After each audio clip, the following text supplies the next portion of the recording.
আসসালামু আলাইকুম, সবাইকে শুভ সন্ধ্যা। আশা করি যে যেখানে আছেন ভালো আছেন, সুস্থ আছেন। আজ আপনাদের সাথে শেয়ার করব চিকেন টিক্কা বটি কাবাবের ভীষণ মজাদার কিন্তু সহজ একটা রেসিপি। এই রেসিপিটি এতটাই সহজ যে বাড়িতে থাকা সব উপকরণ দিয়েই খুব সহজে খুব অল্প সময়ের মধ্যে তৈরি করে ফেলতে পারবেন কাবাবের এই রেসিপিটি। এতটাই মজা হয় খেতে এই কাবাবটি, কথা দিচ্ছি একবার যদি করে দেখেন বারবার করে খেতে ইচ্ছে করবে। তো দেরি না করে চলুন শুরু করা যাক। আমি এখানে চিকেনের 1 কেজি বুকের মাংস নিয়েছি।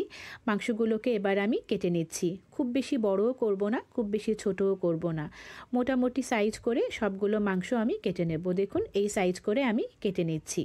আমার মাংস কাটা হয়ে গেছে। এবার আমি উপকরণগুলো মিশিয়ে দিচ্ছি। এখানে আমি হাফ চা চামচ পরিমাণ লবণ নিয়েছি, হাফ চা চামচ শুকনো মরিচের গুঁড়ো, হাফ চা চামচ ভাজা জিরে গুঁড়ো, আর নিয়েছি 1 টেবিল চামচ পরিমাণ রসুন বাটা, 1 টেবিল চামচ পরিমাণ আদা বাটা, আর নিয়েছি 4 টেবিল চামচ পরিমাণ টক দই, 4 টেবিল চামচ পরিমাণ তেল। চাইলে আপনারা কেউ বাটার অথবা ঘিও এখানে ব্যবহার করতে পারেন।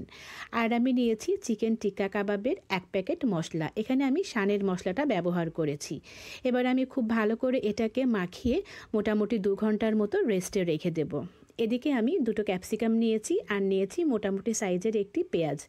এগুলোকে এবার আমি মোটামুটি এই সাইজ করে দেখুন কেটে নিয়েছি। আমার কাটা শেষ। পেঁয়াজগুলোকে আমি একটু বড় রেখেছি, কারণ পেঁয়াজগুলো যদি বেশি গলে যায় তাহলে কিন্তু আবার খুব বেশি মজা লাগে না খেতে। আমার চিকেনটা কিন্তু কুক করার জন্য একদমই রেডি। এখানে আমি স্টিলের শিক নিয়েছি। শিকের মধ্যে আমি কেটে রাখা ক্যাপসিকামগুলোকে সবার আগে দিয়ে দিচ্ছি। প্রথমে 3 টুকরো ক্যাপসিকাম দিলাম, এবার 1 টুকরো পেঁয়াজে দিচ্ছি, এরপর দিয়ে দেব 2 থেকে 3 টুকরো চিকেন। এভাবে আমি পুরো শিকটাকে গেঁথে নেব। আমি এখানে ক্যাপসিকাম ইউজ করেছি, তার মানে এই না যে আপনাদেরকেও ক্যাপসিকাম ইউজ করতে হবে। চাইলে আপনারা আপনাদের পছন্দ মতো বাড়িতে থাকা অন্য যে কোনো সবজি কিন্তু এখানে দিতে পারেন। আর যদি কোনো সবজি তেমন দেওয়া নাও থাকে সেক্ষেত্রে শুধুমাত্র চিকেন আর পেঁয়াজ দিয়ে আপনারা এই কাবাবটা তৈরি করতে পারেন। ক্যাপসিকাম আমার বেশি পছন্দ, এজন্য দেখা যায় যে আমি সবসময় এই কাবাবটা করলে ক্যাপসিকাম ইউজ করি। তো দেখুন আমার সবগুলো শিক কিন্তু গাঁথা শেষ। এবার ভেজে নেওয়ার পালা। আমি গ্রিলে 2 টেবিল চামচ তেলে ব্রাশ করে গ্রিলটাকে গরম হতে দিয়েছিলাম। মোটামুটি গরম হয়ে গেছে। এবার আমি শিকগুলোকে খুব সাবধানে বসিয়ে দিচ্ছি। তো মোটামুটি 20 থেকে 25 মিনিটের মতো সময় লাগবে।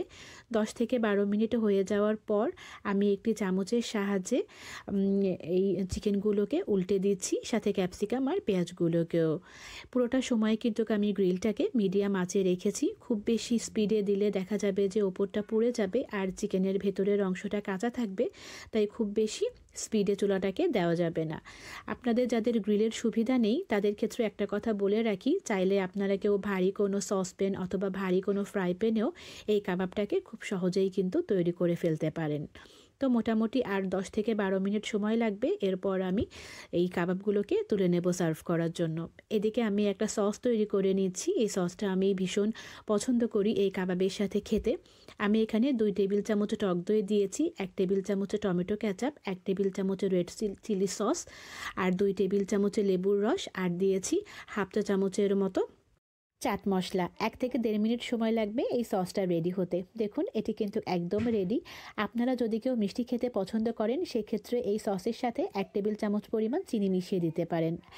দেখুন আমার কাবাবটা কিন্তু রেডি। ঠান্ডা করে এটাকে আমি চুলো থেকে নামিয়ে নিয়েছি। এত সুন্দর একটা কালার এসেছে আর এত সুন্দর একটা ঘ্রাণ বেরোচ্ছে, যেটা আসলে সামনাসামনি না থাকলে কোনোভাবেই বোঝা সম্ভব না। মাশাআল্লাহ, খেতে এতটা পরিমাণ মজা হয়েছে আমি বলে বোঝাতে পারবো না। যাই হোক, কেমন লাগলো আমার রেসিপিটি অবশ্যই আমাকে জানাবেন। আর যদি ভালো লেগে থাকে অবশ্যই বাড়িতে একবার হলেও ট্রাই করেন। আবার কথা হবে অন্য কোনো ভিডিওতে অন্য কোনো রেসিপি নিয়ে। সে পর্যন্ত সবাই ভালো থাকবেন। আল্লাহ হাফেজ।